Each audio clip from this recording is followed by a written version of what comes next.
국회 국정감사 때면 매년 이 전투기의 평시 가동률이 도마에 오르곤 하지 않나요?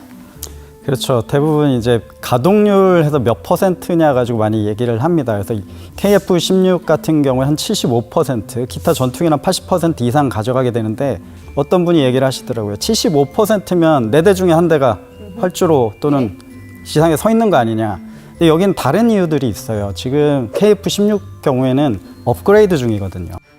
자세한 내용을 잘 일일이 얘기를 할 수는 없지만 가동률 75%는 법규에 있는 대로 우리가 전쟁을 할 수 있는 어떤 급박한 상황에 대응할 수 있는 가동률을 유지하고 있는 거거든요. 그래서 대부분 항공기들이 이제 4세트 이상을 가져오는 이유가 2대는 작전을 하고 1대는 쉬고 1대는 정비를 하는 이런 그런 수준으로 좀 생각을 할 필요가 있다고 생각합니다. 4대 중에 한 대가 멈춰 있다라고 표현하시는데 사실 저는 다르게 표현하고 싶어요. 4대 중에 한 대는 정상적인 정비를 받고 있고 전력화를 항상 대기를 하고 있다. 그 실질적으로 이제 창정비를 들어오기 전이라도 이 항공기들은 굉장히 많은 점검들을 하게 됩니다. 예를 들면 어떤 항공기에 문제가 생겼을 때 전 항공기를 다 검사하는 원타임 인스펙션.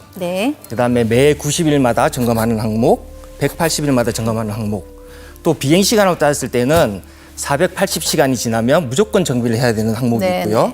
그 2배인 960시간이 도래했을 때는 또 다른 더 큰 정비를 해야 되고 그다음에 매 6년이 지나면 창급 정비를 해야 되는 이런 정비 프로세스가 있습니다. 이런 것들을 지키지 않고서는 항공기가 정상적으로 가동을 할 수 없습니다.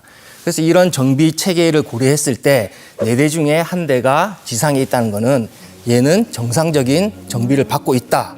그래서 제가 봤을 때 75%의 가동률은 상당히 높은 편으로 보여지고 있고요.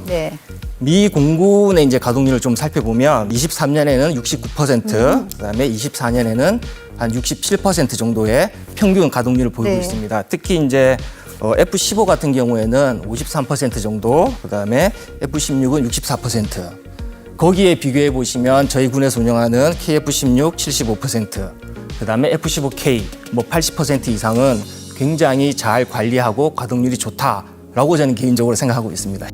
또 다른 요소가 있는데 명령이 옵니다. 올해는 75%는 유지를 해야 된다. 그리고 전투 대비태세 훈령이라는 게 있어요. 뭐 환율 같은 걸 다 봐가지고 올해는 한 75% 목표 가동률을 가져라. 그렇기 때문에 75%를 가는 거지. 우리가 되니까 70%를 합니다, 안 합니다는 절대로 아닙니다. 지금 규정대로 하는 거죠. 그러니까 75%가 결코 낮은 수치가 아니다 이런 말씀이신 거죠? 네.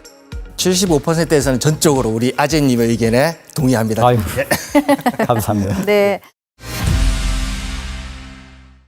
자, 우리가 이제 그 수리를 할 때, 항공기 수리를 할 때 이 동일한 기체에서 쓰지 않는 기체에서 부품을 가져와서 수리를 하는 거를 동류 전환이라고 얘기를 한다고 하는데, 그죠? 네. 굉장히 어려운 개념이기도 합니다. 그리고 일반인들은 접근하기 어려운 개념인데 어떤 건지 좀 설명을 해주시면요. 이게 쉽게 얘기하면 돌려막기, 뭐 이렇게 여기서 빼서 이렇게 돌려막기 이런 식으로 얘기를 많이 하세요. 근데 법령이 아니라 원래 하게 돼 있습니다. 어떤 경우에 되냐면 우리가 급박한 경우 가동률을 유지를 해야 되나 아니면 전시가 되거나 이 부품이 여긴 있는데 여긴 없어요. 그럼 그거를 합쳐서 항공기를 띄울 수 있는 거죠. 그런 경우에 할 수 있도록 법령에 있어서 하는 거지 이거를 그냥 우리가 아는 대로 돌려막기 하시는 거예요? 이렇게 전혀 아닙니다. 저 참 돌려막기라는 말에 참 마상이 심한데요. 사실 그런 말을 쓰고 싶지는 않아요. 이렇게 동류전환이라는 용어가 있고 그런데 전투 임무 측면에서 설명하셨고 저희처럼 이제 창정비 측면에서 이제 좀 말씀드려 보면 보통 이제 저희가 정비창에 들어오면 동일 기종이 3대, 4대씩 동시에 이제 주기를 하게 됩니다. 이 비행기들이 보통 한 달 간격으로 이렇게 입고가 되게 되는데 자, 먼저 들어온 항공기는 정비를 다 해서 먼저 나갈 수가 있습니다. 근데 이 항공기에 예를 들어 연료 튜브가 하나 문제가 되어 있습니다. 요 뭐 파트 하나가 없어요. 그러면 얘를 그 부품을 떼서 여기다 갖다 붙여서 납품을 하면 되지 않습니까? 이렇게 할 수 있음에도 불구하고 그걸 안 한다고 하는 건 오히려 그게 더 동류 전환을 안 하는 게 더 문제가 되지 않느냐 이런 생각이 좀 들고요. 미군 프로세스에도 정상적으로 존재하는 그런 프로세스입니다. 그래서 어떤 결함이 있어서 동류 전용을 하느냐. 어느 항공기의 테일 넘버로부터 얘를 파트를 주느냐 또 받는 항공기는 어디에서 무엇 때문에 받느냐 이런 것들을 문서적으로 전부 다 다큐멘터리화를 해가지고 증빙 서류를 남기게 됩니다. 그러면 미군 절차에도 프로세스화 돼 있기 때문에 저는 아주 정상적으로 가동률을 높이는 좋은 제도라고 좀 생각을 좀 하고 있습니다. 자, 뉴스에 동류 전환이 나와도 너무 이렇게 부정적으로 바라보지 말라 이런 뜻이겠네요. 예, 맞습니다. 예. 네.